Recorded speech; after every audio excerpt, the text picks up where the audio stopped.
নমস্কাৰ সকলোকে স্বাগতম জনাইছোঁ আজি মোৰ নতুন এটা ভিডিঅ'লৈ। আজি আমি এটা নতুন চেপ্টাৰ লৈ আহিছোঁ, নতুন টপিকত আমি ডিছকাছ কৰিবলৈ আহিছোঁ। টপিকখিনি আমি ভালদৰে আলোচনা কৰিম আৰু ভালদৰে যাতে তাৰ কনচেপ্টখিনি জানিব পাৰোঁ তাৰ কাৰণে চেষ্টা কৰিম।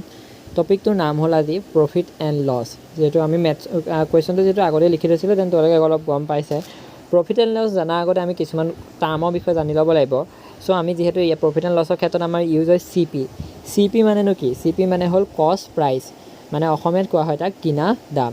কষ্ট প্ৰাইচ মানে আমি CP বুলি ক'লে কি বুজাওঁ? আমি কষ্ট প্ৰাইজক আমি বুজোঁ। তাৰপিছত আহিলে SP মানে হ'ল চেলিং প্ৰাইচ। SP মিনছ কি? Selling price. আৰু অসমীয়াত SP কোৱা হয় বেচা দাম, বস্তু এটাৰ বেচা দাম। এতিয়া কথাটো হ'ল আমাৰ এতিয়া প্ৰফিট কেতিয়া হয়নো লছ কেতিয়া হয়? চ' যেতিয়া আমাৰ বেচা দামটো আমাৰ বেছি হয় তেনেহ'লে আমাৰ কি হ'ব? প্ৰফিট হ'ব। আৰু যদি CPটো আমাৰ বেছি হয়, যেতিয়া আমাৰ কষ্ট প্ৰাইচ বেছি হয় চেলিং প্ৰাইচে, তেতিয়া আমাৰ কি হয়? লছ হ'ব। ত' এইটো কথা আমি মনত ৰাখিম। যেতিয়া চেলিং প্ৰাইচ বেছি হয় তেনেহ'লে কি হ'ব? প্ৰফিট। আৰু যদি চেলিং প্ৰাইচ কম হয় তেনেহ'লে কি হ'ব? আমাৰ সদায় লছ হ'ব। চ' আমি এই সৰু সৰু কনচেপ্টকেইটা জানিলে হ'ল। আৰু যদি সোধে যে প্ৰফিট আৰু লছৰ পাৰ্চেণ্টেজ কেনেকৈ উলিয়ায়, percentage of profit or loss ইজিকলটো আমি কি লিখিব পাৰোঁ? Profit by loss P/L divided by CP into 100। So' আমাৰ ছেইম ফৰ্মুলা প্ৰফিটৰ ক্ষেত্ৰত প্ৰফিট পাৰ্চেণ্টেজ উলিয়াবলৈও ছেইম আৰু লছ পাৰ্চেণ্টেজ উলিয়াবলৈও আমাৰ কি হয়? ছেইম হয়। চ' আমি তেনেকৈ আমি কি কৰিব পাৰোঁ? উলিয়াব পাৰোঁ। A person purchase an article, কুৱেশ্যনলৈ আহা, ₹4.80। এজন ব্যক্তিয়ে কি কৰিলে? এটা আৰ্টিকল কি কৰিলে? পাৰ্চেজ কৰিলে। পাৰ্চেজ মানে কি? কিনা। পাৰ্চেজ মানে কি? কিনা দাম কিনিলে। তো কিনিলে কিমানত কিনিলে? CP 80 টকাত কিনিলে। তাৰপিছত চ'ল্ড ইট ফৰ ₹100, মানে কেইটকাত বেচিলে? 100 টকাত বিক্ৰী কৰিলে। ফাইন হিজ প্ৰফিট পাৰ্চেণ্টেজ, মানে প্ৰফিট শতাংশ, মানে লাভৰ শতাংশ নিৰ্ণয় কৰি দিছে। প্ৰফিট কিমান হ'ব? 100 টকা মাইনাছ 80 টকা ইজিকলটো কিমান হ'ব? 20 টকা। প্ৰফিট কিমান হৈছে? 20 টকা। এটাকে পাৰ্চেণ্টেজ অফ প্ৰফিট ইজিকলটো 20/80, আমাৰ যিহেতু ফৰ্মুলা লিখি দিছিলোঁ ইনটু 100। চ' আমি কৰিলে 200/8 ইজিকলটো 25%। অ'কে, যদি তোমালোকে কিবা বুজি পোৱা নাই দেন মোক তোমালোকে সুধিব পাৰা। তোমালোকে চাই লোৱা যে আমাৰ এনেকুৱা কুৱেশ্যন যিহেতু আহিব পৰীক্ষা, চ' আমি এনেকুৱা কুৱেশ্যন অলপ কৰিবলৈ ট্ৰাই কৰিছোঁ। কেমেৰাটো ধৰাত অলপ প্ৰব্লেম হ'ল কাৰণে তোমালোকৰ চাগে অলপ হেৰি হৈছে। চ' চাই লোৱা কুৱেশ্যনটো এবাৰ। এজন মানুহে 80 টকাত বস্তু এটা কিনিলে আৰু 100 টকাত বিক্ৰী কৰি দিলে। হ'ল, তেনেহ'লে আমাৰ কি উলিয়াব দিছে? লাভৰ শতাংশ উলিয়াব দিছে। আমি গম পাইছে যে কিনা দাম আমাৰ 80 টকা আৰু বেচিলে কিমান? 100 টকা। চ' আমাৰ অবভিয়াছলি কি হ'ব? লাভ হ'ব। তো লাভ কিমান হৈছিলে? 20 টকা। তাৰপৰা আমি কি উলিয়াই দিলোঁ? প্ৰফিট পাৰ্চেণ্টেজটো আমি তাৰপৰা উলিয়াই দিলোঁ।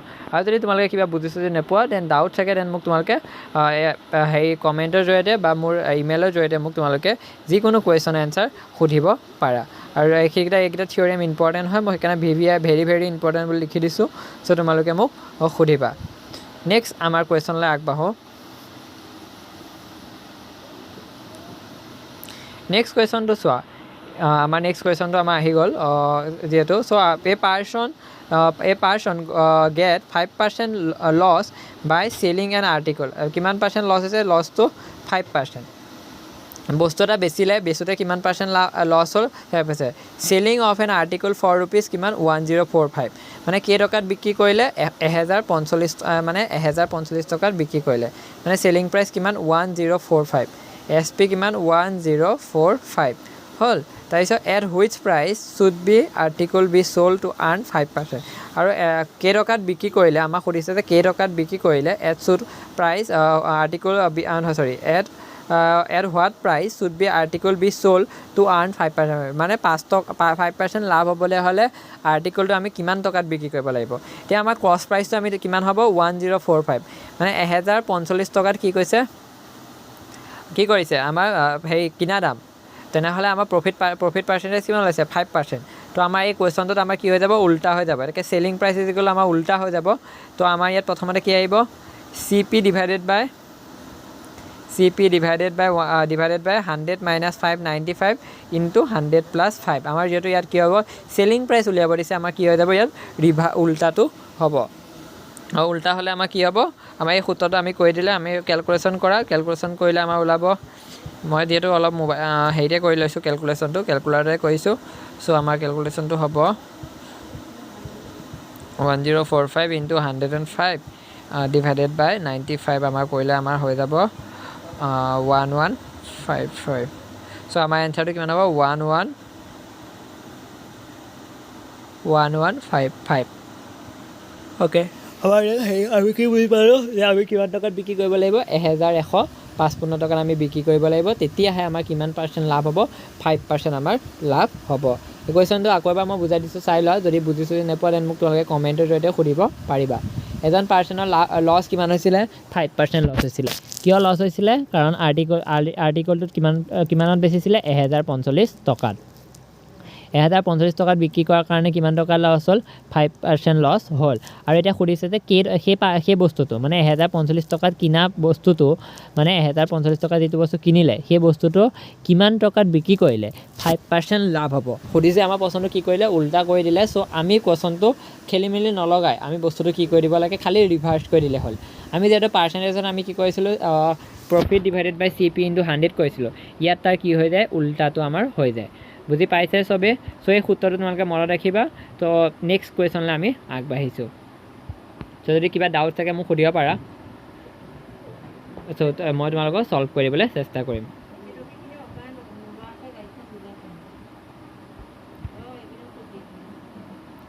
থাৰ্ড কুৱেশ্যনলৈ আমি আগবাঢ়িছোঁ থাৰ্ড কুৱেশ্যনটো আমাক কি দিছে চোৱা এ পাৰ্চন বট বানানাছ মানে বট কিনিছে বানানা at 4 rupees 4 and sold them for 5 find his gain or loss percentage তো আমি প্ৰশ্নটো মই এবাৰ পঢ়ি দিছোঁ যদি তোমালোকৰ ডাউট থাকে লিখি ল'বা a person bought bananas at 4 rupees 4 and sold them at 4 or 5 মানে 5টা বানানা কিনিছে 5 সৰি এইটো আমাৰ মিষ্টেক হ'ল 5টা বানানা কিমানত কিনিছে 5টা বানানা কিনিছে 4 rupeesত অ'কে 5টা বানানা কিনিছে কিমান ৰুপিছত 4 rupeesত আৰু 4 বানানাছ কিমানত চেল কৰিছে 5 rupeesত মানে 5 টকাকৈ চেল কৰিছে হ'ল এতিয়া আমাক কি কৰিছে প্ৰফিট উলিয়াব দিছে যে আমাৰ এতিয়া সূত্ৰটো হ'ল সূত্ৰটো আমাৰ কি আছিলে ফৰ্মুলাটো আমাৰ এইটো ক্ৰছ মাল্টিপ্লিকেশ্যন কৰিব লাগিব কিয় মাল্টিপ্লিকেশ্যন কৰিব লাগিব মই তোমালোকক কৈ আছোঁ আমাৰ সূত্ৰটো আমাৰ মনত ৰাখিবা যে profit percentage is equal to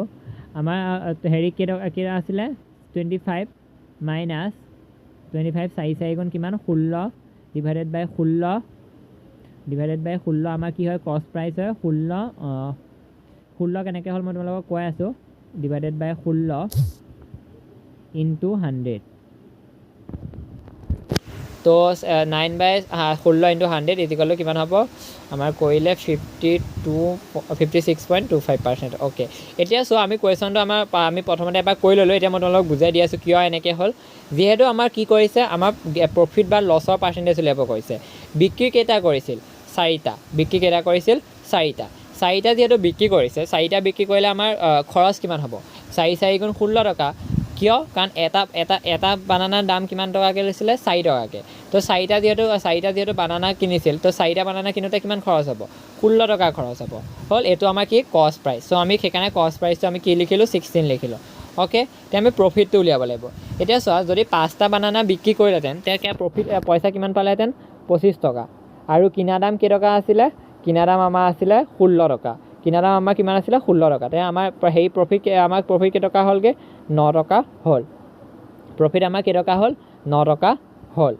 তো 9 টকা প্ৰফিট এইটো আমাৰ হ'ল প্ৰফিট চ' এতিয়া নেক্সট আমি ডাইৰেক্ট ফৰ্মুলাত পাতি দিলোঁ প্ৰফিট কেনেকৈ উলিয়াই কষ্ট প্ৰাইচ মাইনাছ চেলিং প্ৰাইচ আমি এতিয়া ডাইৰেক্ট ফৰ্মুলা ইউজ কৰিছোঁ কষ্ট প্ৰাইচ কিমান 25 আৰু চেলিং প্ৰাইচ কিমান 16 চ' 25 মাইনাছ 16 ইজিকেল আমাৰ কি হ'ব 25 মাইনাছ 16 ইজিকেল কিমান হ'ব 9 টকা আৰু এই 9 টকাটো কি হ'ব আমাৰ প্ৰফিট হ'ব চ' আমি এইটো মেথামেটিকেলি কৰিলোঁ আৰু যদি কিবা বুজি নোপোৱা থাকে তেনে মোক সুধিবা নেক্সট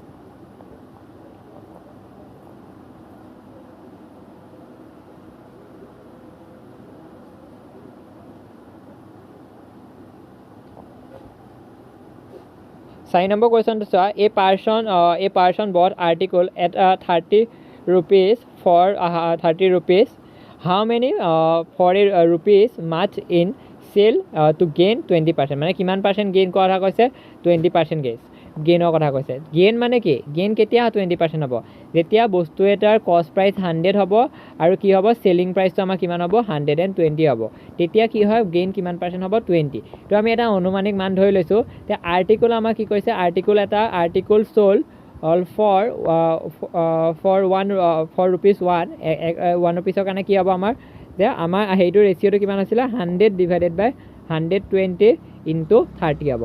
কিয়, কাৰণ আমাৰ এটা বস্তু, আমাৰ এটা প্ৰডাক্ট উলিয়াব দিছে 100 ডিভাইড 120 ইনটু 30, কাৰণ এটা প্ৰাইজৰ দাম কিমান আছিলে, 30 ৰুপিছ আছিলে। চ' আমি সেইটো সূত্ৰত কৰিলে আমাৰ কিমান হ'ব, 4 = 25%। চ' তোমালোকে এইটো কুৱেশ্যন বুজি পাইছাই চাগে, এইটো বহুত ইজি হয়। চ' তোমালোকে খালি আমি বস্তুটো এটা কথা মনত ৰাখিবা, যিহেতু আমাৰ 30টা বস্তুত 30 ৰুপিছৰ কাৰণে দিয়া আছে। চ' আমি কিহৰ কাৰণে উলিয়াইছোঁ, এটা বস্তুৰ ক্ষেত্ৰত আমি 30 ৰুপিছ মাল্টিপ্লাই কৰি পেলাই আমি কি কৰিলোঁ, কুৱেশ্যনটো কৰিলোঁ। যিহেতু আমাক ডাইৰেক্ট গোটেই হোল দিয়া আছে, যে হোল কিমান, 100 বস্তু এটাত আমাৰ প্ৰফিট কিমান হয়, 20%, মানে 120 টকাত বিক্ৰী হৈছে। ত' 30ত আমাৰ কিমান হ'ব, কিমান পাৰ্চেণ্ট লাভ পাব। চ' 30টাত আমাৰ কিমান লাভ পাব, 25% আমাৰ প্ৰফিট পাব, মানে এটা বস্তুত আমাৰ কিমান লাভ পাব, 25% লাভ পাব। Clear. Next 5 number question, find the equivalent discount of 50% and 20%। এই কুৱেশ্যনটো মই তোমালোকক হোমৱৰ্ক দিছোঁ, তোমালোকে কৰি আনিবা। 50% আৰু 20%ৰ ইকুইভেলেণ্ট ডিছকাউণ্ট উলিয়াব দিছে। অপশ্যনকেইটা 60%, 2 number option 40%, 3 number option 30%, and 4th option মই কিবা এটা এনেই অপশ্যন এটা লিখি দিছোঁ, এইকেইটা, এইটো 4th নহয় বাৰু, মই হিণ্ট দি দিছোঁ। এণ্ড বাকী 3টা কিবা এটা হ'ব, তোমালোকে কৰি আনি মোক দেখাবা। আৰু যদি চাই আছা, please like, comment, share and subscribe কৰিবা। আৰু যদি কিবা বুজি নোপোৱা থাকে, তেনেহ'লে মোক কমেণ্টৰ জৰিয়তে সুধিব পাৰা বা মেছেজো কৰিব পাৰা।